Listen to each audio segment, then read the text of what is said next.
ಓಂ ವ್ಯಾಖ್ಯಾಮುದ್ರಾಂ ಕರಸರಸಿಜೈಃ ಪುಸ್ತಕಂ ಶಂಖಚಕ್ರೆ ಬಿಭ್ರದ್ಭಿನ್ನಃ ಪರಿಕರುಚರೆ ಪುಂಡರೀಕೆ ನಿಷಣ್ಣಃ ಅಮಲಾನಶ್ರೀರಮೃತವಿಶದೇರಂಶವಿಪ್ಲಾವಯನ್ ಮಾಮಾವಿರ್ಭೂಯಾತ್ ಅನಘಮಹಿಮಾ ಮಾನಸೇ ವಾಗಧೀಶಃ ನಮಸ್ತೆ ಪ್ರಾಣೇಶ ಪ್ರಣತ ವಿಭವಾಯಾಮನಿಮಗಾಹ ನಮಸ್ವಾಮಿನ್ ರಾಮ ಪ್ರಿಯತಮನಮನ್ ಗುರುಗುಣ ನಮಸ್ತುಭ್ಯಂ ಭೀಮ ಪ್ರಬಲತಮ ಕೃಷ್ಣೇಷ್ಟ ಭಗವನ್ ನಮ ಶ್ರೀಮನ್ಮಧ್ವ ಪ್ರದಿಶ ಸುದರ್ಶನ್ನೋ ಜಯ ಜಯ ಶ್ರೀ ಗುರುಭ್ಯೋ ನಮಃ ನಾರಾಯಣಂ ಸುರಗುರುಂ ಜಗದೇಕನಾಥಂ ಭಕ್ತಪ್ರಿಯಂ ಸಕಲಲೋಕ ನಮಸ್ಕೃತಂ ಚ ತ್ರೈಗುಣ್ಯವರ್ಜಿತಮಜಂ ವಿಭುಮಾದ್ಯಮೀಶಂ ವಂದೇ ಭವಗ್ನಂ ಅಮರಾಸುರಸಿದ್ಧವಂದ್ಯಂ ನಾರಾಯಣಂ ನಮಸ್ಕೃತ್ಯ ನರಂ ಚೈವ ನರೋತ್ತಮಂ ದೇವೀಂ ಸರಸ್ವತೀಂ ವ್ಯಾಸಂ ತತೋ ಜಯಮುದೀರಯೇ. ವೇದವ್ಯಾಸುರ ಮಹಾಭಾರತದ ಚಿಂತಕರಿಗೆ ವಂದನೆಗಳು. ಶಾಂತಿ ಪರ್ವದ 237ನೆಯ ಪ್ರವಚನ. ಮತ್ತೆ ಧರ್ಮರಾಜ ಅಜ್ಜನನ್ನು ಪ್ರಶ್ನೆ ಮಾಡ್ತಾನೆ. ಬಹಳ ವಿಶೇಷವಾಗಿ ಈ ಶ್ರೀಮಂತಿಕೆಯ ಬಡತನದ ಆ ಬಡವನ ಮತ್ತು ಶ್ರೀಮಂತನ ಬದುಕಿನ ಕೆಲವು ಆಯಾಮಗಳ ಬಗ್ಗೆ ಬಹಳ ಸುಂದರವಾಗಿ ಪ್ರಶ್ನೆಯನ್ನು ಕೇಳಿರುತ್ತಾನೆ. ಧನಿನಶ್ಚಾಧನಾಹ ಏಚ ವರ್ತಯಂತಿ ಸ್ವತಂತ್ರತ. ದುಡ್ಡಿಲ್ಲದವರಾಗಲಿ ದುಡ್ಡಿದ್ದವರಾಗಲಿ ಅವರು ತಮ್ಮ ಪಾಡಿಗೆ ತಾವು ಬಹಳ ಚೆನ್ನಾಗಿ ಬದುಕ್ತಾರೆ. ಸುಖ ದುಃಖ ಆಗಮಸ್ತೇಷಾಂ ಕಃ ಕಥಂ ವಾ ಪಿತಾಮಹ ಅಂತಾನೆ. ಅವರಿಗೆ ಒಂದು ದೃಷ್ಟಿಯಿಂದ ಸುಖ ಆಗುವುದಾಗಲಿ ದುಃಖ ಆಗುವುದಾಗಲಿ ಹೇಗಾಗ್ತದೆ, ಏನು ಅದರ ವ್ಯವಸ್ಥೆ, ಹೇಗಿರ್ತಾರೆ ಅವರು ಆರಾಮವಾಗಿ ಸ್ವತಂತ್ರವಾಗಿ ನೆಮ್ಮದಿಯಲ್ಲಿ ಅನ್ನುವ ನೆಲೆಯಲ್ಲಿ ಬಹಳ ಚಂದವಾದ ಒಂದು ಪ್ರಶ್ನೆ ಕೇಳಿರ್ತಾನೆ. ಅದಕ್ಕೆ ಅವರು ಭೀಷ್ಮರು ಒಂದು ಚಂದದ ಚಿಂತನೆಯನ್ನು ಕೊಡ್ತಾರೆ. ಅಂದರೆ ಅವರಿಗೆ ಸಿಕ್ಕಿದ ಇನ್ಫಾರ್ಮೇಶನ್ ಒಂದು ದೃಷ್ಟಿಯಿಂದ ಅವರೊಬ್ಬ ಬ್ರಾಹ್ಮಣನನ್ನು ಮಾತಾಡಿಸಿದ್ದಾರೆ ಈ ವಿಷಯದಲ್ಲಿ. ಅವನ ಹೆಸರು ಶಮ್ಯಾಕ ಅಂತ. ಶಮ್ಯಾಕನ ವಿಮುಕ್ತೇನ ಗೀತಂ ಶಾಂತಿಗತೇನ ಚ. ಅವನು ನೆಮ್ಮದಿಯನ್ನು ಪಡೆದ ಹೊತ್ತಿನಲ್ಲಿ ಹೇಳಿದ ಮಾತುಗಳಿವು. ಒಬ್ಬ ಬ್ರಾಹ್ಮಣ ಹೇಳುತ್ತಾನೆ, ಅವನು ಬಿಡುಗಡೆಯ ದಾರಿಯಲ್ಲಿ ನೆಲೆಗೊಂಡಿದ್ದಾನೆ ಬೌದ್ಧಿಕವಾಗಿಯೂ. ಅಂಥವನು ಹೇಳಿರತಕ್ಕ ಶಮ್ಯಾಕನು ಹೇಳಿದ ಮಾತು ಹೇಳುತ್ತೇನೆ. ಅಬ್ರವೀನ್ ಮಾಂ ಪುರ. ಹಿಂದೆ ಹಸ್ತಿನಪುರದಲ್ಲಿ ನನಗವನು ಹೇಳಿದ್ದ ಕಶ್ಚಿತ್ ಬ್ರಾಹ್ಮಣ ಆಗಮಾನ್ವಿತ. ಒಳ್ಳೆ ಶಾಸ್ತ್ರ ಅವನಲ್ಲಿ ನೆಲೆಗೊಟ್ಟಿತ್ತು. ಹಾಗಾಗಿ ಅವನಿಗೆ ಬಹಳ ಚಂದವಾದಂತಹ ಚಿಂತನೆ ಬಂದಿತ್ತು. ಆದರೆ ಅವನು ಬಹಳ ಕಷ್ಟದಲ್ಲಿದ್ದ. ತುಂಬ ಬಗೆಯಿಂದ ಕಷ್ಟವನಿಗೆ. ಕೃಷ್ಯಮಾನ ಕುದಾರೇಣ ಕುಚೇಲೇನ ಬುಭುಕ್ಷೆ. ಇತ್ತ ಹಸಿವು, ಅದರ ಸಂಕಟ. ಇತ್ತ ಹೆಂಡತಿ ಚೆನ್ನಾಗಿಲ್ಲ. ಮತ್ತಿನ್ನೊಂದು ಕಡೆಯಿಂದ ಅವನಿಗೆ ಬಟ್ಟೆ ಬರೆಗಳ ಬಗ್ಗೆಯೂ ಬೇಕಾದಷ್ಟು ಇರಲಿಲ್ಲ. ಅದನ್ನು ಹರಿದ ಬಟ್ಟೆ, ಅಶನ ಇಲ್ಲ, ಹೆಂಡತಿಯಿಂದ ಸುಖ ಇಲ್ಲ. ಈ ನಮೂನಿ ಬಹಳ ಜಂಜಾಟದಲ್ಲಿದ್ದವ. ಹಿಂದೆಲ್ಲ ಬಹಳ ಕಷ್ಟ. ಊಟ ಅಂದರೆ ಅಷ್ಟು ಸುಲಭ ಅಲ್ಲ. ಬಟ್ಟೆ ಬರೆಗಳು ಹಾಗೆ. ಹೀಗಾಗಿ ಹರಿದ ಬಟ್ಟೆಗಳನ್ನು ಸುತ್ತಿಕೊಳ್ಳೋದ್ರಲ್ಲಿ ಅವರಿಗೆ ಭಾರಿ ನಾಚಿಕೆ ಇತ್ತು. ಒಂದು ಹರಿದದ್ದು ಬಡತನದ ಪ್ರದರ್ಶನ ಆಗ್ತದೆ, ಇನ್ನೊಂದು ಮೈ ಕಾಣುತ್ತದೆ, ಅಸಂಸ್ಕೃತಿ ಎನಿಸ್ತದೆ, ಮತ್ತೊಂದು ಅಧಾರ್ಮಿಕವೂ ಆಗಿರುತ್ತದೆ ಅಂತ. ಹರಿದದ್ದು, ಸುಟ್ಟದ್ದು, ತೂತಾದ್ದು, ಕೊಳಕಾದ್ದು, ಅದರಲ್ಲಿ ಅಲಕ್ಷ್ಮಿ ಆದಿಗಳು, ಕೆಟ್ಟ ಶಕ್ತಿಗಳು, ಕೆಟ್ಟ ಅಸುರರು ಇರ್ತಾರೆ ಅಂತ ಕ್ರಮ. ಒಳ್ಳೆಯದರಲ್ಲಿ ಹೇಗೆ ದೇವತೆಗಳು ಇರ್ತಾರೋ ಹಾಗೆ ಸುಗಂಧದಲ್ಲಿ ದೇವತೆಗಳು ಇರುವಂತೆ ದುರ್ಗಂಧದಲ್ಲಿ ಕಲಿಯಾದಿಗಳು ಇರ್ತಾರೆ. ಹಾಗಾಗಿ ಹಾಳಾದ್ದರಲ್ಲಿ, ಕೊಳಕಾದ್ದರಲ್ಲಿ, ಹರಿದದ್ದರಲ್ಲಿ, ಸುಟ್ಟದ್ದರಲ್ಲಿ ಅದು ಅಮಂಗಲ್ಯ. ಅದನ್ನು ಹಾಕೊಳ್ಳುವುದು ಅವರಿಗೆ ನಾಚಿಕೆ, ಮತ್ತೆ ಸಾಮಾಜಿಕವಾಗಿ ನಾಚಿಕೆ. ಮತ್ತೊಂದು ಅಂತಸ್ತಿನ ನೆಲೆಯಲ್ಲಿ ಅದು ಬಡತನದ ಪ್ರದರ್ಶನ. ಈಗಾಗೆಲ್ಲ ಹರಿದುಕೊಂಡು ಹಾಕ್ತಾವೆ, ಹೊಟ್ಟೆ ಮಾಡಿಕೊಂಡು ತೋರಿಸ್ತಾವೆ ಮೈಯನ್ನು. ಅತ್ಯಂತ ದರಿದ್ರರಾಗಿ ಅನಿಸಿಕೊಳ್ಳುತ್ತದೆ. ಅದನ್ನು ಫ್ಯಾಷನ್ ಅಂತ ಜನ ಕರೀತಾರೆ. ನಾಚಿಕೆ ಪಟ್ಟವುಗಳು.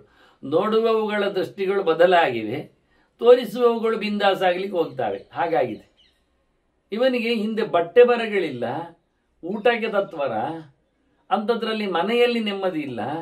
ಹೀಗೊಬ್ಬ ಬ್ರಾಹ್ಮಣ ಶಮ್ಯಾಕ ಬಹಳ ಓದಿಕೊಂಡವ, ಜ್ಞಾನಿ, ಪರದಾಡಿದ್ದಾನೆ, ತೊಂದರೆ ಅನುಭವಿಸಿದ್ದಾನೆ. ಅಂಥವನು ಕೆಲವು ಮಾತನ್ನೇ ಹೇಳಿದ್ದಾನೆ ನನಗೆ ಅಂತ ಅವನ ಮಾತುಗಳನ್ನು ಭೀಷ್ಮರು ಉಲ್ಲೇಖ ಮಾಡ್ತಾರೆ. ಅವನ ಮಾತುಗಳು ಕೆಲವೊಮ್ಮೆ ಅವನಿಗೆ ಹೇಳಿಸಿಕೊಂಡಾಗಲೂ ಉಂಟು, ಇರ್ತದೆ. ಅವನು ಬೈಯೋದು ಮತ್ತೆ ಯಾರಿಗೆ ಬೈತಾನೆ? ಬಡವನ ಕೋಪ ಅವನ ಹೊಟ್ಟೆಗೆ ಬೆಟ್ಟು ಅಂತ ಹೇಳಿಕೊಂಡಾಗೆ. ಹಾಗೆ ಕೆಲವು ಮಾತುಗಳು ಹಾಗೊಂದೂ ಇವೆ, ಕೆಲವು ಭೀಷ್ಮರವನನ್ನು ಹೇಳಿದ್ದನ್ನು ಕೇಳಿಕೊಂಡ ಹಾಗೆಯೂ ಹೇಳಿದ್ದುಂಟು. ತುಂಬ ಪಾಠಾಂತರಗಳ ಬದಲಾವಣೆಯಿಂದಾಗಿ ಅದರ ಮಾತುಗಳ ಧೋರಣೆಗಳು ಹೇಗಿವೆ ಅಂತ ಗೊತ್ತಾಗ್ತಾ ಇಲ್ಲ. ಸ್ವಂತಕ್ಕೋ ಪರತ್ರಕ್ಕೋ ಅದರ ಪ್ಯಾಸಿವ್ ವಾಯ್ಸ್ ಆಕ್ಟಿವ್ ವಾಯ್ಸ್ಗಳೆಲ್ಲ ಸ್ವಲ್ಪ ಆಚೀಚೆ ಆಗಿವೆ. ಆದರೂ ಪದಾರ್ಥಕ್ಕೆ ಕಮ್ಮಿ ಇಲ್ಲ, ಚಿಂತನೆಗೇನು ಕಷ್ಟ ಇಲ್ಲ. ಯಾವ ಲೆಕ್ಕದಲ್ಲಿ ಮಾಡಿಕೊಟ್ರೇನು, ಉರುಟಾದ್ರೇನು, ಚಟ್ಟೆ ಆದ್ರೇನು, ತಿನ್ನುವ ಕೇಕ್ ಅನ್ನುವುದಕ್ಕೆ ಒಳ್ಳೆಯ ಒಂದೇ ಹೆಸರಲ್ವ ಏನಾದ್ರೆ.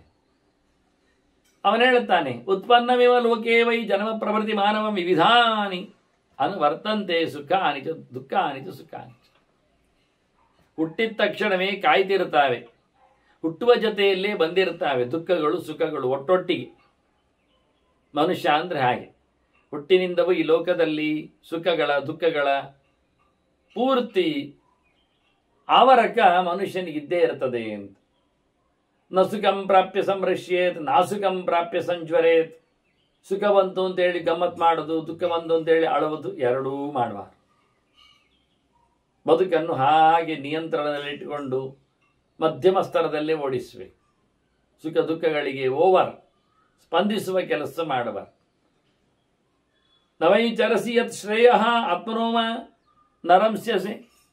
ಅವನು ಹೇಳ್ತಾನೆ, ಜೀವನಿಗೆ ಮಾತಾಡ್ತಾನೆ, ಅಲ್ಲ ಶ್ರೇಯಸ್ಸಿನ ದಾರಿಯನ್ನು ನೀನು ಪಡೆಯುವುದಿಲ್ಲವೇ? ನೀನು ಇನ್ನಾಗಿ ಖುಷಿ ಪಡ್ತಾ ಕೂತ್ಕೊಳ್ಳುವುದಿಲ್ಲವೇ?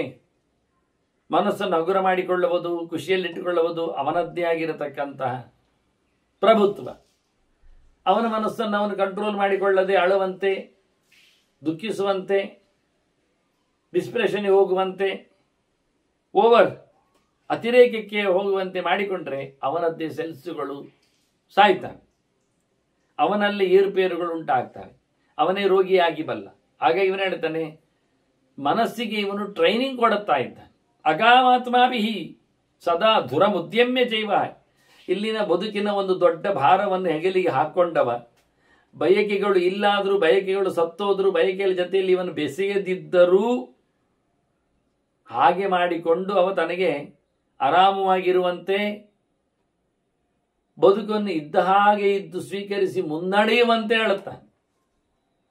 ಲೋಕದಲ್ಲಿ ಇಲ್ಲದವನೇ ಒಳ್ಳೆಯವ, ಇದು ಗೊತ್ತಾಗಬೇಕಲ್ಲ ಕೊನೆಗಳಿಗೆಗಾದ್ರು. ಅಕಿಂಚನ ಸುಖಂ ಶೇತೆ ಅಕಿಂಚನ ಸಮುತ್ತಿಷ್ಠತಿ ಜೈವಹಿ. ನೋಡಿ, ದರಿದ್ರನೇ ಗಮ್ಮತ್ನಲ್ಲಿ ಬದುಕ್ತಾನೆ. ಯಾಕೆ? ಅವನಿಗೆ ದಾರಿದ್ರ್ಯ ಉಂಟು. ಅದಕ್ಕೆ ದುಡ್ಡಿದ್ದವನಿಗೆ ದುಡ್ಡಿನ ತಲೆ. ಎಲ್ಲಿ ಆದರೂ ಕದ್ರೆ, ನಾಳೆ ಶೇರ್ ಮಾರ್ಕೆಟಲ್ಲಿ ಕುಸಿತ ಕಂಡ್ರೆ, ಕೊಡುವವನು ಪತ್ತಿಸಿದ್ರೆ, ಹೀಗೆಲ್ಲ ಇನ್ಕಮ್ ಟ್ಯಾಕ್ಸ್ ಅವರ ತಲೆಬಿಸಿ. ಹೀಗಾಗಿ ದುಡ್ಡಿದ್ದವರಿಗೆ ಮನೆ ಮಕ್ಕಳು ಸಹ ನುಂಗಿ ಹಾಕ್ಲಿಕ್ಕೆ ಕಾಣುತ್ತಾರೆ. ಅದರಿಂದ ನಿಜವಾಗಿ ಗಮ್ಮತ್ನಲ್ಲಿ ಮಲಗುವವ ಯಾರು? ಗಡದ್ದು ಯಾರಿಗೆ ನಿದ್ದೆ ಬರ್ತದೆ? ಬಿದ್ದುಕೊಂಡ ತಕ್ಷಣ ಯಾರು ನಿದ್ದೆ ಅನುಭವಿಸ್ತಾನೆ ಅಂದರೆ ನಿಜವಾಗಿ ಬಡವ. ದುಡ್ಡಿಲ್ಲದವನಿಗೆ ಯಾರಾವ ತಲೆಬಿಸಿ ಇಲ್ಲ, ಬಿದ್ದಲ್ಲಿ ನಿದ್ದೆ ಬರ್ತದೆ. ಮತ್ತು ನಿಜವಾಗಿ ಹೇಳುವವನು ಯಾರು ಸುಖವಾಗಿ? ಅವನೇ, ಬಡವನೇ. ಯಾಕೆಂದರೆ ಅವನಿಗೆ ಗಂಟೆಗಳಿಗೆ ಎದ್ದಲಿಕ್ಕೆ ಗೊತ್ತು, ಹೇಳುತ್ತಾನೆ. ಈ ನಿದ್ದೆ ಬಾರದವನಿಗೆ ಗಂಟೆ ಗಟ್ಟಲಿಕ್ಕೆ ಗೊತ್ತಿಲ್ಲ, ಎಂದೋ ಬಿದ್ದುಕೊಳ್ತಾನೆ, ಎಂದೋ ನಿದ್ದೆ ಬರ್ತದೆ, ಎಂದೋ ಹೇಳ್ತಾನೆ. ಮತ್ತೆ ಅದಕ್ಕೆ ಸಂಬಂಧಪಟ್ಟಂತೆ ಅವನ ಪಕ್ಕ ಎಚ್ಚರ ಆಗುವುದಿಲ್ಲ. ಅವನು ಎಚ್ಚರದ ಹೊತ್ತಿನಲ್ಲಿಯೂ ಕನಸು ಕಾಣ್ತಾ ಇರ್ತಾನೆ, ದುಡ್ಡಿನ ಗೋಪುರ ಕಾಡ್ತಾ ಇರ್ತಾನೆ. ಆದ್ರಿಂದ ಅವನು ಸಹಜವಾಗಿ ಎಚ್ಚರ ಸ್ಥಿತಿಯಲ್ಲಿ ಇಲ್ಲ. ನಿಜವಾಗಿ ಪೂರ್ಣವಾಗಿ ಎಚ್ಚರದ ಎಂಜಾಯ್ ಮಾಡುವವ, ನಿದ್ದೆ ಸವಿಯನ್ನುಣ್ಣುವವ ನಿಜವಾಗಿ ದಟ್ಟ ದರಿದ್ರನೇ. ಒಳ್ಳೆ ಆಕಿಂಚಿನ್ಯ ಎನ್ನುವುದುಂಟಲ್ಲ, ಬಡತನ ಎನ್ನುವುದು ಪಥ್ಯಂ ಶಿವಂ ಅನಾಮಯಂ. ರೋಗ ನಿಜವಾಗಿ ಬರುವುದಿಲ್ಲ ಬಡವನಿಗೆ. ಅವನಿಗೆ ಒಳ್ಳೆ ಅದು ಪಥ್ಯ, ಅಂದರೆ ಅದು ಸೈಡ್ ಎಫೆಕ್ಟ್ ಆಗುವುದಿಲ್ಲ ಅವನಿಗೆ, ಒಳ್ಳೆ ರೀತಿಯಿಂದ ಅದು ಅಭ್ಯಾಸಕ್ಕೆ ಅನುಕೂಲ ಆಗ್ತದೆ. ಇನ್ನೊಂದು ಮಂಗಳ ವಿಷಯ, ದುಡ್ಡು ಕಲಿಯ ಪಾತ್ರ ಅಲ್ವಾ, ಅದನ್ನು ಪ್ರೀತಿಸ್ತಾನೆ, ಒಟ್ಟು ಮಾಡ್ತಾನೆ, ಮುಡ್ತಾನೆ, ಮೂಸ್ತಾನೆ ಅಂದರೆ ಸ್ವಲ್ಪ ಕಲಿಯನ್ನು ಹೆಚ್ಚು ಮಾತಾಡಿಸ್ತಾನೆ ಅಂತ ಅರ್ಥ. ದುಡ್ಡನ್ನು ದೂರ ಇಟ್ಟವನಿಗೆ ಮಾಂಗಲ್ಯ ಹೆಚ್ಚು ಅಭಿವೃದ್ಧಿ ಆಗ್ತದೆ, ಒಳ್ಳೇದಾಗ್ತದೆ. ಅನಮಿತ್ರ ಮತೋ ಹೀಯತ ದುರ್ಲಭಂ ಸುಲಭಂ ಸತಾಂ, ಬಹಳ ಕಷ್ಟ, ಪಕ್ಕ ಸಿಗುವುದಿಲ್ಲ ಇಂಥ ಬಡತನ, ಅಂಥದ್ದು ನಮೂನೆ, ಅದು ಪಡಿಬೇಕಾದ್ರೆ ಭಾರಿ ಕಷ್ಟಪಡಬೇಕು ಅಂತಾನೆ. ಸಾಮಾನ್ಯವಾಗಿ ಸಜ್ಜನರಿಗೆ ಸಿಕ್ಕಿದರೆ ಸಂತೋಷ ಪಡ್ತಾರೆ ಅವರು.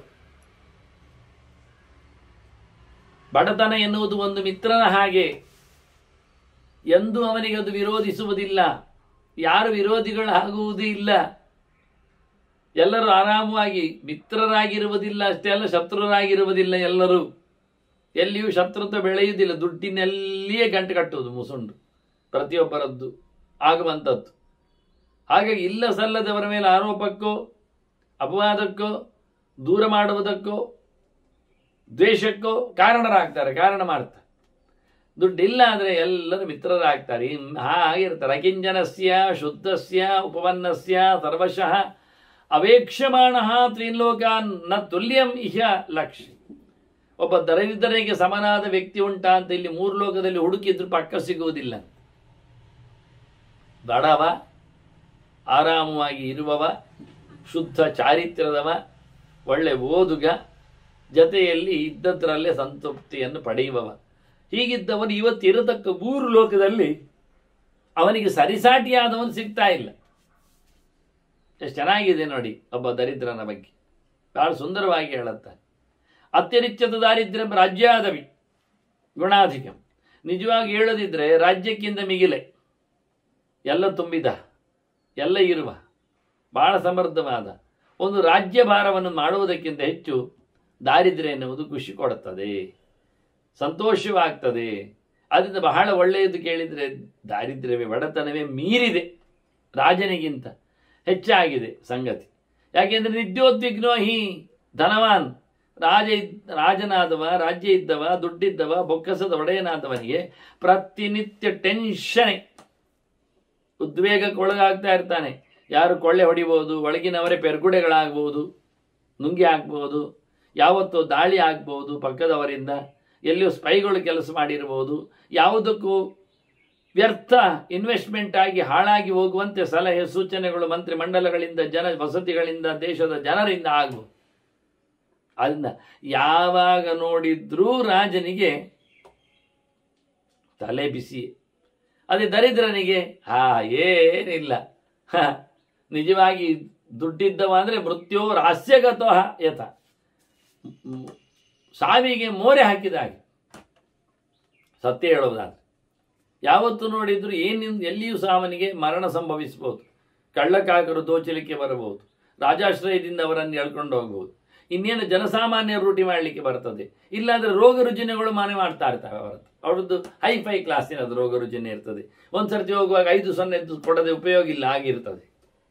ಅದರಿಂದ ಇವರು ಬಹಳ ಚೆನ್ನಾಗಿ ಹೇಳ್ತಾನೆ, ಸಾವಿನೆಡೆ ಕೂತವರು ಕೇಳಿದರೆ ನಿಜವಾಗಿ ಶ್ರೀಮಂತ, ಅವರಿಗೆ ಇದೇ ನಿತ್ಯ ಟೆನ್ಷನ್. ಆ ಲೆಕ್ಕದಲ್ಲಿ ರಾಜ್ಯ ಉಳ್ಳವನಿಗೆ ಯಾವತ್ತು ನೋಡಿದರೆ ಅದನ್ನು ಉಳಿಸಿಕೊಳ್ಳುವ ಅದರಲ್ಲಿ ಭಯ. ಆದ್ದರಿಂದ ರಾಜ್ಯದಷ್ಟು ದೊಡ್ಡ ಸಂಪತ್ತಿರುವುದಕ್ಕಿಂತ ಏನು ಸಂಪತ್ತಿಲ್ಲದ ದಾರಿದ್ರ್ಯ ಬಹಳ ಚಂದ ಅಂದ ಒಂದು ದೃಷ್ಟಿಯಿಂದ. ಇವನಿಗೆ ಯಾವುದರ ಭಯ ಇಲ್ಲ. ನೈಮಾಸ್ಯಾಗ್ನಿ ನಚಾದಿತ್ಯ ನಮರ್ತ್ಯು ನಚ ದಸ್ಯವಃ, ಕಳ್ಳರು ಬರುವುದಿಲ್ಲ, ಬೆಂಕಿ ಭಯ ಇಲ್ಲ, ಎಲ್ಲಿ ನೋಟೇ ಇಲ್ಲ ಬೆಂಕಿ ಬೆಲೆ, ಬೆಂಕಿ ಬೀಳುವುದೆಲ್ಲಿ, ಕೊಚ್ಚಿ ಹೋಗುವುದು ಹೇಗೆ. ಇವನಿಗೆ ಏನು ಹಗಲಾಗಲಿ ರಾತ್ರಿ ಆಗಲಿ ಏನು ತಪ್ಪಾಗುವುದಿಲ್ಲ, ಏನು ಚಿಕ್ಕಮೆ ಆರಾಮವಾಗಿರ್ತಾನೆ. ಯಾವ ನೆಲೆಯಲ್ಲಿ ಸಹ ಅವರಿಗೆ ಸಾವು ಕಾಡುವುದಿಲ್ಲ. ದುಡ್ಡಿಲ್ಲ ಅವನ ಹತ್ರ, ರೋಗಗಳು ಇನ್ನು ಕರೆಯುವುದಿಲ್ಲ, ಅವನೆಲ್ಲ ದುಡ್ಡಿಲ್ಲ. ಬಡವನಿಗೆ ಯಾವ ರೋಗವೂ ಬರುವುದೂ ಇಲ್ಲ, ಖರ್ಚು ಮಾಡಲಿಕ್ಕೆ ಅವನನ್ನು ಯಾರು ಕರೆಯುವುದಿಲ್ಲ, ಹೌದಾದರೂ ಕಳಿಸಿಕೊಡ್ತಾರೆ. ರಾಜರ ಟ್ಯಾಕ್ಸ್ ಭಯ ಇಲ್ಲ, ಕಳ್ಳಕಾಗರ ಹಾಗೆ. ಹಾಗಾಗಿ ಆರಾಮವಾಗಿರುವವನು ಬಡವ ಒಂದು ದೃಷ್ಟಿಯಿಂದ ಅಂತ ಬಹಳ ಚೆನ್ನಾಗಿ. ಪ್ರಭವಂತಿ ಧನಂ ಹರ್ತುಂ ಇತರೇಸ್ಯು ಕದಂಬುನ, ಎಷ್ಟು ಜನ ಕೊಳ್ಳೆ ಹೊಡಿಲಿಕ್ಕೆ ನೋಡ್ತಾ ಇರ್ತಾರೆ. ಮತ್ತೆ ಉಳಿದವರ ಕಥೆಯನ್ನು ಹೇಳುವ, ದುಡ್ಡಿದ್ದವನ ಮೇಲೆ ಪ್ರೊಬೇಷನರಿಯೇ ಇಲ್ಲ ಮಾಡುವವರು ತುಂಬ ಜನ ಇರುವಾಗ ನಿಜವಾಗಿ ಆರಾಮವಾಗಿರುವುದು ಹೊರಗಿನವರೇ ಯಾವಾಗಲೂ. ಆದ್ದರಿಂದ ಯಾವ ಕಾಲದಲ್ಲಿಯೂ ಸಂಪತ್ತಿಲ್ಲದೆ ಇದ್ದಾಗ ಕ್ಷೇಮವಾಗಿ ಇರ್ತಾನೆ ಅಂತ ಉಲ್ಲೇಖ ಮಾಡ್ತಾರೆ ಒಂದು ದೃಷ್ಟಿಯಿಂದ. ಹಾಗೆಯೇ ಅಂಥವನು ಹೇಗಿರ್ತಾನೆ? ತಂ ವೈ ಸದಾ ಕಾಮಚರಂ ಅನವಸ್ತೀರ್ಣ ಶಾಯಿನಂ ಬಾಹೂಪಧಾನಂ. ಅತ್ಯಂತ ವಿಶೇಷವಾಗಿ ನೋಡಿದ್ರೆ ಶಾಮ್ಯಂತಂ ಪ್ರಶಂಸಂತಿ ದಿವೌಕಸ. ದೇವತೆಗಳು ಇಂಥವನನ್ನು ಇಷ್ಟಪಡ್ತಾರೆ. ಯಾಕೆಂದ್ರೆ ಅವನು ಎಲ್ಲೆಂದರಲ್ಲಿ ಹೋಗ್ತಾ ಇರ್ತಾನೆ. ಯಾಕೆ? ಮನೆ ಇಲ್ಲ, ಮಠ ಇಲ್ಲ, ಮಂದಿರ ಇಲ್ಲ, ಎಲ್ಲಿರ್ಬೇಕು? ಹೋಗ್ತಾ ಇರೋದೊಂದು ಪ್ಲಸ್ ಪಾಯಿಂಟ್ ಅಲ್ವಾ?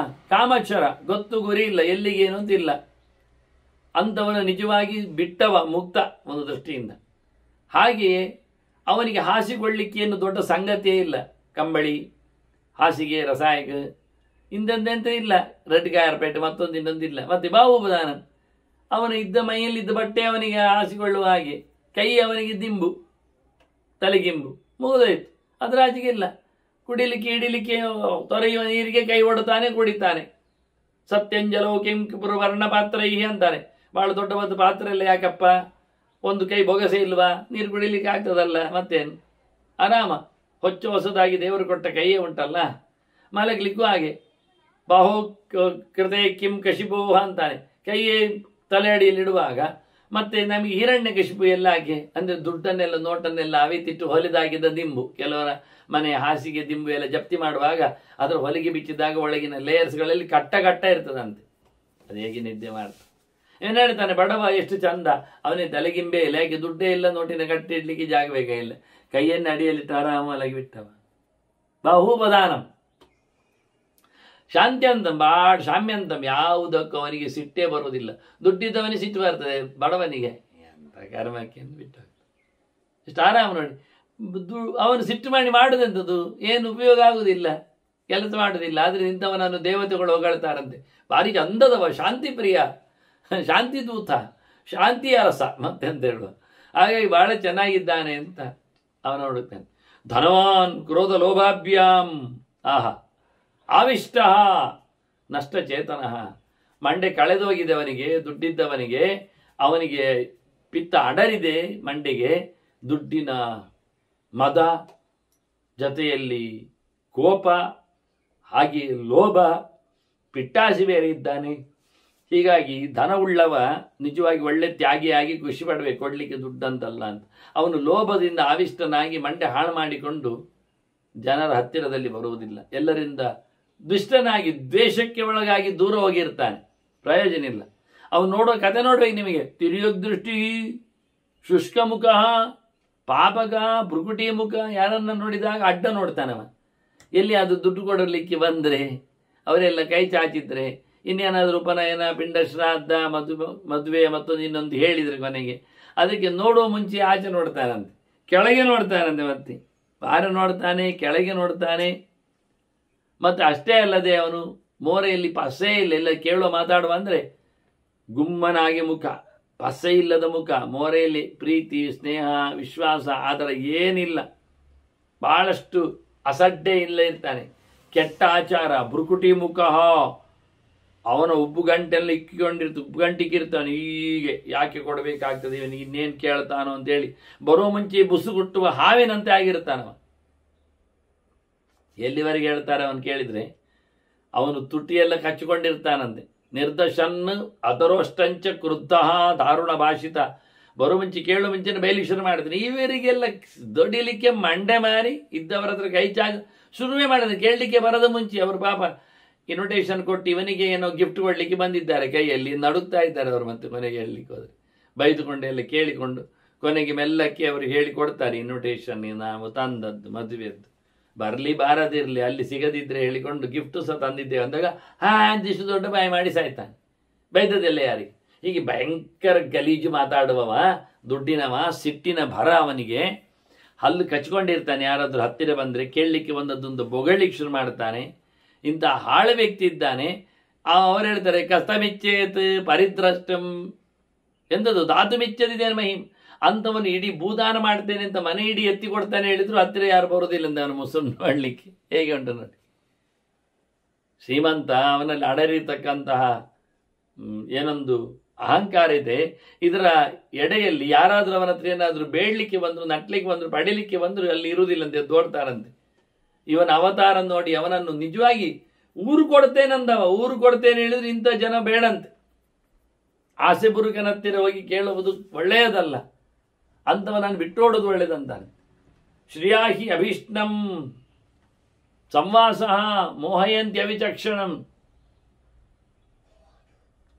ದುಡ್ಡಿನೊಟ್ಟಿಗೆ ಬಹಳ ಸಮಯ ಇದ್ದರೆ ಅದು ಮಂಡೆ ಹಾಳು ಮಾಡ್ತದಂತ ಹೇಳೋದು. ಶ್ರಿಯಾ ಸಹ ಸಂವಾಸ ಅಭೀಷ್ಣಂ. ಯಾವಾಗ ನೋಡಿದ್ರು ದುಡ್ಡು ಲೆಕ್ಕ ಮಾಡ್ತಾನೆ ಇರುದು, ಎಣಿಸ್ತಾನೇ ಇರುದು, ಅದರೊಟ್ಟಿಗೆ ಇರುದು, ಅದನ್ನು ದೋಚ್ತಾನೆ ಇರುವುದು, ಬಾಚ್ತಾನೇ ಇರುದು, ಅದನ್ನು ಎತ್ತಿಕೊಳ್ತಾನೆ ಇರುವುದು. ಹೀಗೆ ಮಾಡಿದವನಿಗೆ ಏನಾಗ್ತದೆ? ದುಡ್ಡೇ ದುಡ್ಡು ಅಂತ ಹೇಳಿಕೊಂಡವ ಮತ್ತೆಂತೂ ಸಾಯುವಾಗ ಬರ್ಕಟ್ ನೋಟೆ ಆಗಿಬಿಡ್ತಾನೆ. ಒಂದು ವಿಷಯ ಉಂಟಲ್ಲ, ಅದು ಬಿಡಿ. ಇವರು ಹೇಳ್ತಾರೆ ಶ್ರಿಯಾಖ್ಯ ಅಭೀಷ್ಣಂ ಸಂವಾಸ ಮೋಹಯಂತಿ ಅವಿಚಕ್ಷಣಂ. ಮೋಹಯಂತಿ ಅವಿಚಕ್ಷಣ. ಅವನನ್ನು, ಗಟ್ಟಿ ಇಲ್ಲದವನನ್ನು, ದಿನನಿತ್ಯ ದುಡ್ಡಿನ ಮಾತಲ್ಲೇ ನಿಲ್ಗೊಡವನವನನ್ನು ಹಾಳು ಮಾಡಿ ಬಿಡ್ತದೆ, ತಲೆ ಕೆಡಿಸಿ ಬಿಡ್ತದೆ ದುಡ್ಡು. ಸಾತಸ್ಯ ಚಿತ್ತಂ ಹರತಿ. ಅವನ ತಲೆಯನ್ನು ಎಗರಿಸಿದೆ. ಹೇಗೆ ಕೇಳಿದರೆ ಶಾರದಾಭ್ರಮಿಮಾನಿಲ. ಶರತ್ಕಾಲದಲ್ಲಿ ಅಲ್ಲಲ್ಲಿ ಚದುರಿ ನಿಂತ ಮೋಡಗಳನ್ನು ಒಮ್ಮೆಲೆ ಗಾಳಿ ಬಂದು ಓಡಿಸಿ ಹಾಕುವಂತೆ ನಿರಭ್ರ ಆಗ್ತದೆ ಆಕಾಶ. ಹಾಗೆ ಇವನಿಗೆ ಒಂದೇ ಸರ್ತಿ ಗುಡಿಸಿ ಹೋಗತಕ್ಕಂಥ ಸಾವು ಉಪಟಳಗಳು ಬಂದು ಹೋಗ್ತಾವೆ. ಅವನಿಗೆ ದುಡ್ಡಿದ್ದವನಿಗೆ ಭಯಂಕರ ಬೇರೆ ಕಡೆಯಲ್ಲಿನ ಮದಗಳಿರ್ತವೆ. ಅತೈನಂ ರೂಪಮಾನಶ್ಚ ಧನಮಾನಶ್ಚ ವಿಂದತಿ. ಎರಡು ಜನ ಒಟ್ಟು ಸೇರ್ತಾರೆ. ಒಬ್ಬ ರೂಪಾಹಂಕಾರಿ, ಮತ್ತೊಬ್ಬ ಧನಾಹಂಕಾರಿ. ದುಡ್ಡುಂಡು ಅಂತ ಅವನ ತಲೆಯಲ್ಲಿ, ಒಳ್ಳೆ ಮೈಕಟ್ಟುಂಡು ಅಂತ ಅವನಿಗೆ ಇನ್ನೊಂದು ರೀತಿಯಲ್ಲಿ. ಹೀಗಾಗಿ ದುಡ್ಡಿದ್ದವ ಮೈಕೈ ಸರಿ ಮಾಡಿಕೊಂಡು ಡಬಲ್ ಗೋಷ್ಠಗಳಿಂದ ಹಿಡಿಯಲ್ಪಡುತ್ತಾನೆ ಒಂದು ದೃಷ್ಟಿಯಲ್ಲಿ ಅಂತ ವಾಸ್ತವವಾಗಿ. ಆದ್ದರಿಂದ ಅಭಿಜಾತೋಸ್ಮಿ, ಸಿದ್ಧೋಸ್ಮಿ, ನಾಸ್ಮಿ ಕೇವಲ ಮಾನುಷ. ಅವನಲ್ಲಿ ಒಂದು 3 ಭಾವನೆಗಳು. ನಾನು ದೊಡ್ಡ ಮನೆತನದಲ್ಲಿ ಹುಟ್ಟಿದ್ದೇನೆ, ನನಗೆಲ್ಲ ಪವರ್ ಉಂಟು, ನಾನು ದೇವತಾ ಶಕ್ತಿ ಇದ್ದೇನೆ, ಮನುಷ್ಯ ಅಲ್ಲ, ಇಂಥಲ್ಲ ಆಯ್ತು. ಹೀಗೆ ಅವನ ತಲೆಯಲ್ಲಿ ಅಡರಿರುತ್ತದೆ. ಎಲ್ಲ ತನ್ನಿಂದ ಆಗ್ತದೆ, ತಾನು ದೇವತಾ ಮನುಷ್ಯ ಇದ್ದಾನೆ, ಹಾಗಾಗಿ ತನ್ನಲ್ಲೇ ಎಲ್ಲ ಸೇರಿಕೊಂಡಿದೆ ಅಂತ ಹೇಳಿಕೊಂಡು ಕುಲಮದ, ಆನಂತರ ಶಕ್ತಿಮದ, ಅವನ ಸಿದ್ಧನಿದ್ದಾನೆ, ಕೆಲಸದಲ್ಲಿದ್ದಾನೆ, ಗಟ್ಟಿಗನಿದ್ದಾನೆ ಅಂತ, ಮತ್ತೊಂದು ವಿಶೇಷವಾಗಿ ತಾನು ಮನುಷ್ಯನೆಲ್ಲ ತಕ್ಕಂತಹ ಸುಳ್ಳು ಚಿಂತನೆಯಲ್ಲಿ ತಾನು ಬೇರೆ ಮನುಷ್ಯನಲ್ಲದ ದೇವತೆಗಳ ಜಾತಿ ಅಂತ ಮಾಡಿಕೊಂಡಿದ್ದಾನೆ. ಹೀಗೆ ತ್ರಿವಿಹಿ ಚಿತ್ತಂ ಪ್ರಮಾದ್ಯತಿ. ಈ 3 ಮದದಿಂದ ಅವನ ಮಂಡೆ ಹಾಳಾಗಿರ್ತದೆ ಅಂತಾನೆ. 10-12 ಆಣೆಯಾಗಿ ನುಚ್ಚು ನೂರಾಗಿ ಏನೋ ಒಂದು ಗ್ಲಾನ್ಸ್, ಒಂದು ದೃಷ್ಟಿಯಿಂದ ಆಗಿ ಹೋಗಿದೆ. ಹಾಗೆ ಅವನ ತಲೆ ಒಡೆದಿರುತ್ತದೆ ಅಂತ. ಸಂಪ್ರಸಕ್ತ ಮನಃ ಭೋಗಾನ್ ವಿಸೃಜ್ಯ. ಪಿತೃಸಂಚಿತ, ಅಪ್ಪ ಮಾಡಿದ ದುಡ್ಡನ್ನು ನುಂಗಿ ಹಾಕಿರ್ತಾನೆ, ಖಾಲಿ ಮಾಡಿರ್ತಾನೆ. ಹೀಗೆ ಭೋಗಭಾಗ್ಯಗಳನ್ನು ನೆಲೆಗೊಂಡು ತಿಂದು ತಿರುಗಿ ತೀಟೆಯಿಂದ ಹಾಳು ಮಾಡಿಕೊಡ್ತಾನೆ. ಪರೀಕ್ಷಿಣಃ ಪರಸ್ವಾನಾಂ. ಗಮ್ಮತ್ತುಂಟಲ್ಲ. ಅವನು ಆದಾನಂ ಸಾಧು ಮನ್ಯತೆ. ದುಡ್ಡು ಖಾಲಿ ಆದ ನಂತರ ಮತ್ತೊಬ್ಬರ ಹತ್ರ ಕೇಳುವುದು ಅದು ದೊಡ್ಡತನ ಅಂತ ತಿಳ್ಕೊಂಡಿದ್ದಾನೆ. ತುಚ್ಛ, ನಾಚಿಕೆ ಕೇಳು. ಅದನ್ನು ಭಾರಿ ಸಲೀಸಾಗಿ ಮಾಡ್ತಾನಂತೆ. ದುಡ್ಡು ಇಲ್ಲ ಅಂದ ತಕ್ಷಣ ಬಾಯಿ ಮುಚ್ಚಿ ಕೂತ್ಕೊಳ್ಳೋದಿಲ್ಲ. ಮೈಂಟೈನ್ ಮಾಡಲಿಕ್ಕೆ ದುಡ್ಡನ್ನು ಮತ್ತೊಬ್ಬರಿಂದ ಎರವಲು ಪಡಿತಾನೆ. ಹೀಗೆ ಎರವಲು ಪಡೆದ ದುಡ್ಡುಗಳೇ ರಾಶಿ ಮೊತ್ತ ಬೀಳುತ್ತಾವೆ, ಹಿಂದೆ ತಿರುಗಿಸುವುದಿಲ್ಲ. ತಾಕತ್ತಿಲ್ಲ, ಯೋಗ್ಯತೆ ಇಲ್ಲ. ಇದನ್ನು ಚಂದ ಅಂತ ತಿಳ್ಕೊಂಡಿದ್ದಾನೆ. ಯಾರ ಹತ್ರ ಕೇಳಿ ಬದುಕಿಸು. ಸಾಲ ಇದ್ದವ ದೊಡ್ಡವ ಅಂತ ಲೋಕದಲ್ಲಿ ಯೋಚನೆ. ಸಾಲ ಇದ್ದವ ದೊಡ್ಡವ ಅಲ್ಲ ಅಂತಲ್ಲ, ಸಾಲ ಹೀಗೆ ಪಡೆದು ತೀರಿಸಿದ್ದರೆ ಒಳ್ಳೆದವ ಹಿಂದಿನಿಂದ. ಹಾಗೆ ಈ ಚೂರು ಮಾತ್ರ ಇದಾಗಲ್ಲ. ಪ್ರತಿ ಸರ್ತಿಯು ಸಾಲ ಪಡೆಯುವುದು, ಒಂದು ಕಡೆಯಿಂದ ನುಂಗಿ ಹಾಕುವುದು, ಡೂಪ್ಲಿಕೇಟ್ ಸರ್ಟಿಫಿಕೇಟ್ ಪ್ರೊಡ್ಯೂಸ್ ಮಾಡುವುದಿಲ್ಲ, ಇನ್ನೊಂದು ಕಡೆಯಲ್ಲಿ ಮತ್ತೆ ನುಂಗಿ ಹಾಕುವುದು. ಬೇರೆ ಕಡೆಯಿಂದ ಇರುವುದು ಒಂದೇ ಐಟಮ್, ಬೇರೆ ಬೇರೆ ಕಡೆಯಿಂದ ನುಂಗಿ ಹಾಕ್ತಾ ಇರ್ತಾನೆ ಆ ಲೆಕ್ಕದಲ್ಲಿ ವಿಷಯವಾಗಿ. ಆದರೆ ಇವನು ಹಾಗೆ ಎಲ್ಲ ಕೇಳಿಕೊಂಡು ನುಂಗಿ ಹಾಕಿದ. ಅಮ್ಮನ ಆಸ್ತಿ ಎಲ್ಲ ನುಂಗಿ ಹಾಕಿದ್ದಾನೆ, ಇಲ್ಲ ಆಗಿದ್ದಾನೆ. ಪರೀಕ್ಷಿಣಃ, ಎಲ್ಲ ಇಲ್ಲದಾಗಿ ಇನ್ನೊಬ್ಬರನ್ನು ಧರ್ಮಕ್ಕೆ ಬೇಡಲಿಕ್ಕೆ ನೋಡಿದ್ದಾನೆ. ಆಗ ಎಷ್ಟು ಕಷ್ಟ ಆಗ್ತದೆ, ಎಷ್ಟು ಹೇಸಿ ಆಗ್ತದೆ ಹೇಳ್ತಾರೆ ವಾಸ್ತವವಾಗಿ. ಅದು ಸರಿ ಇಲ್ಲದ ಕೆಲಸ ಅಂತಾರೆ. ತಮಧಿಕ್ರಾಂತ ಮರ್ಯಾದಂ ಆದದಾನಂ ತತಸ್ತತ ಪ್ರತಿಷೇಧಂತಿ ರಾಜಾನಃ ಲುಬ್ಧ ಮೃಗಂ ಇವ ಇಶುಭಿಹಿ. ನೋಡಿ, ಬಾಣದ ಕಣೆಯಿಂದ ಜಿಂಕೆಯನ್ನು ಹೊಡೆಯುವಂತೆ. ಅದೇನೋ ಉಪಟಳ ಮಾಡಲಿಕ್ಕೆ ಬಂದಿದೆ, ಏನೋ ಅಪಚಾರ ಆಗ್ತಾ ಇದೆ ಅಂತ ಹೊತ್ತಿನಲ್ಲಿ ಬಿಲ್ಲು ಎಳೆದುಕೊಂಡು ರಾಜನಾದ ತಗ್ಗಿಸ್ಲಿಕ್ಕೆ ಉಂಟು ಕ್ರಮವಾಗಿ. ಅದನ್ನು ಮಾಡಿದ. ಹಾಗೆ ಪರೀಕ್ಷಿತನು ಮಾಡಿದ, ಮುಂದಿನವರು ಮಾಡಿದ್ದು. ಹೀಗಾಗಿ ಇದು ಅಲ್ಲದೆ ವಾಸ್ತವವಾಗಿ ಯಾರ್ಯಾರಿಂದಲೂ ಏನೇನೆಂದಲೂ ಪಡೆಯುವ ದುಡ್ಡನ್ನು ನೋಡಿಕೊಂಡ್ರೆ ಅವನನ್ನು ರಾಜರೇ ತಡಿತಾರಂತೆ. ಅವನಿಗೆ ಕೈಯಾಲಿ ಆಗಿಬಿಟ್ಟಿದೆ.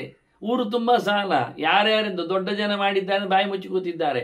ಅಂಥವನನ್ನು ರಾಜರೇ ಪನಿಷ್ಮೆಂಟ್ ಶಿಕ್ಷೆ ಕೊಡ್ತಾರೆ. ಲುಬ್ಧ ಮೃಗಮೇವ ಇಷುಭಿ.